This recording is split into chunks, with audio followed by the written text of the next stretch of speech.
Hey, it's Mr. Gaskill here with another riveting episode of the Knudson Garden Update. Let's take a look at how things are going here in our school garden. All right, if you've been following us through the summer, you might have remembered that earlier in the summer we planted some peanut plants and they are doing well. They're spread out, they're nice and mature, and hopefully in a couple of months, maybe earlier, we'll be able to start pulling some purple peanuts out of the ground. So our peanuts are doing great. You might also remember that we planted some loofahs, and our loofah vines have spread out all over the place. They're doing great. Our banana tree is getting a little scorched in this heat. Bananas don't like it when it gets this hot, and we've had a very hot, very dry summer.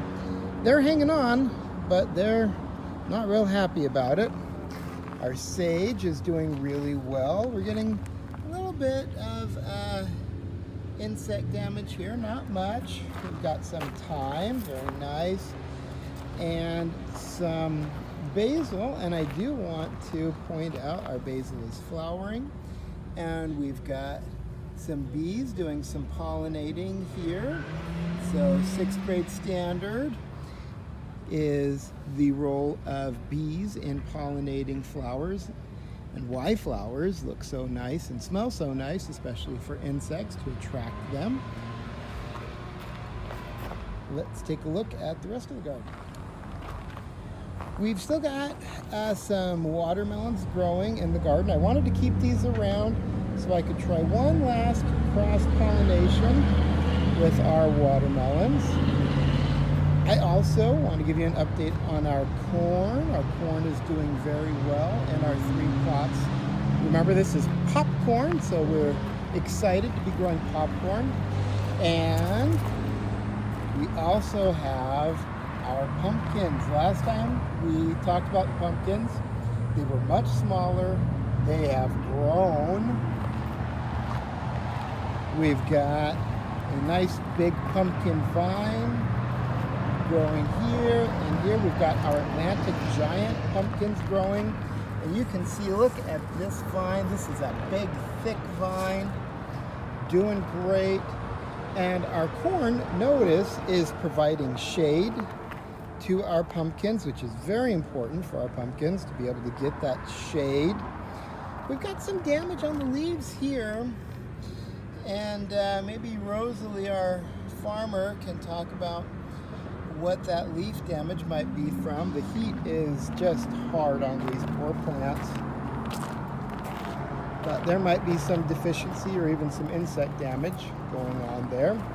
Another thing I wanted to talk about, I don't know if you can see here, but we've got some big spider webs across our garden, and I'm just going to leave these spider webs alone because I want the spiders to eat our squash bugs and the other insects that might otherwise damage our crops.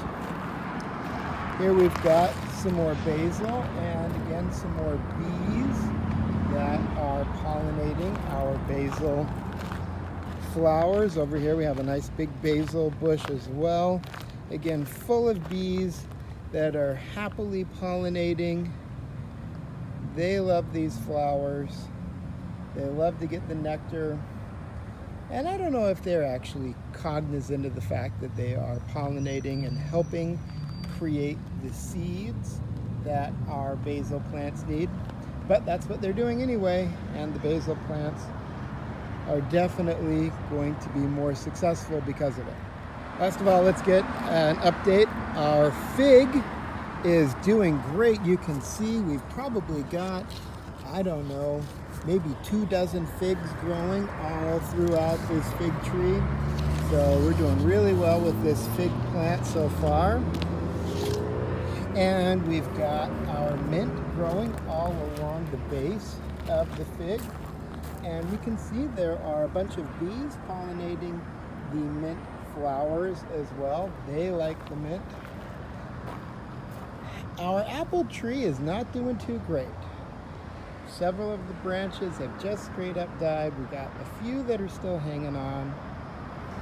Our jujube, on the other hand, seems to be liking the heat okay. So this thorny monster at least can handle the heat.